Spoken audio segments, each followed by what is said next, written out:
All right, let's talk about the famous trolley problem. You know, that question that has basically tied philosophers and college freshmen in knots for decades. But what if? What if we've all been overthinking it? Today, we're diving into a source that claims the answer is, well, surprisingly simple. So let's get right into it. And wow, right out of the gate, our source sets let's just say a very unique tone with this opening line. This is not your typical philosophy class, that's for sure. It immediately tells us this isn't about being a genius, it's about something else. This is going to be fun. Okay, so here's the first big idea we're going to tackle. The problem isn't actually hard. The reason it feels so complicated is that most of us have only ever been shown part A of the problem. So here it is, the classic setup you've seen a million times. A runaway train, 5 people on the main track, and you're standing next to a big old switch. If you pull it, the train switches to another track where there's just one person.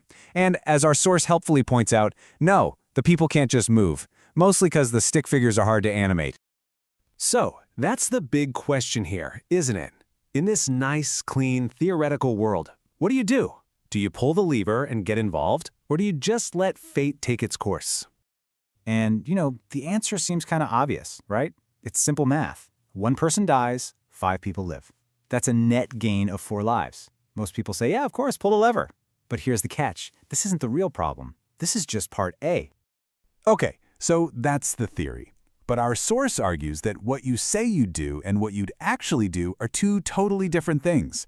This is where we crash into the real world. So let's be honest. Would you really actually pull that switch? Probably not.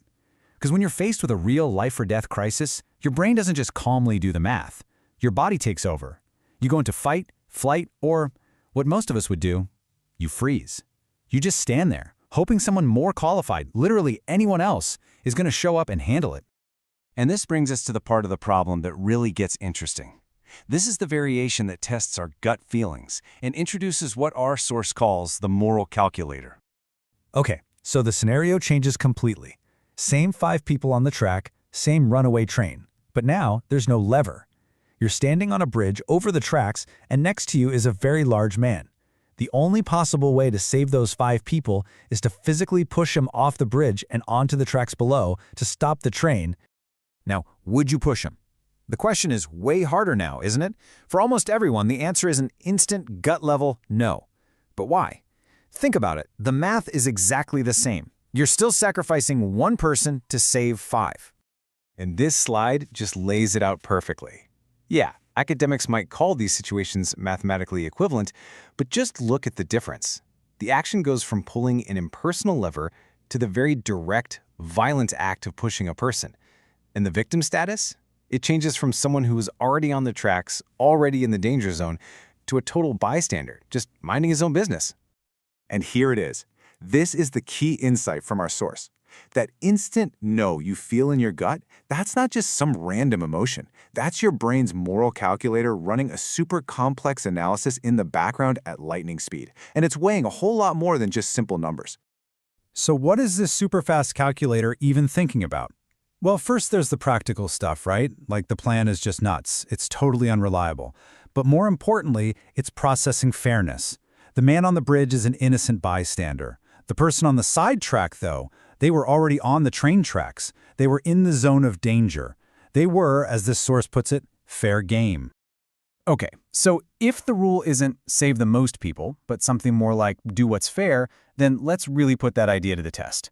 Let's run through a rapid-fire gauntlet of a few other variations and see what our gut tells us. First up, the loop variant. So the sidetrack isn't a dead end anymore. It actually loops back to the main line. If you pull the switch, the train hits the 1 person, and that impact is what stops it before it can loop back around and hit the 5. So, what's the call? And the gut feeling here says yes, pull the switch. But why?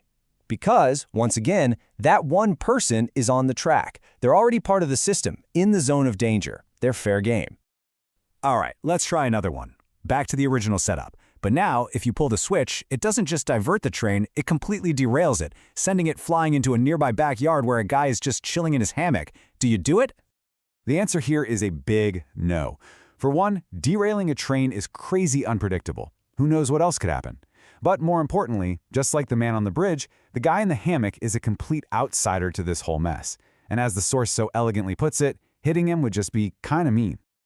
Okay, now for the big one, the surgeon problem. This takes the train off the tracks entirely. Imagine a surgeon has 5 patients who are all going to die without an organ transplant. Then a perfectly healthy person walks in for a routine checkup.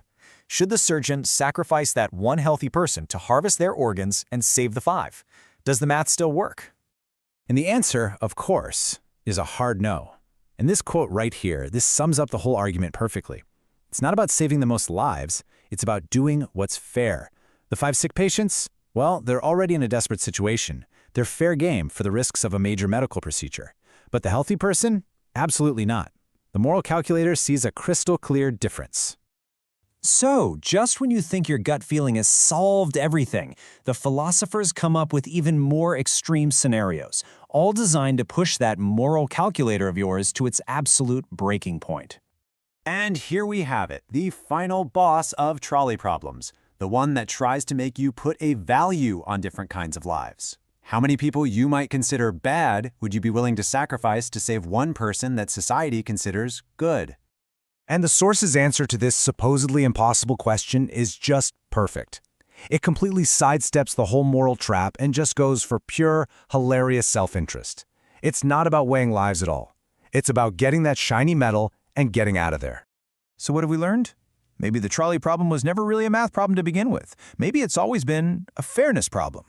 That gut feeling, our moral calculator, isn't just counting bodies. It's asking a much simpler question: who's an innocent bystander and who's already fair game? It's a simple rule, but it seems to cut right through every single one of these tricky scenarios, which really just leaves us with one last question to think about. Is this instinct for what's fair game the true moral compass we're all using every single day?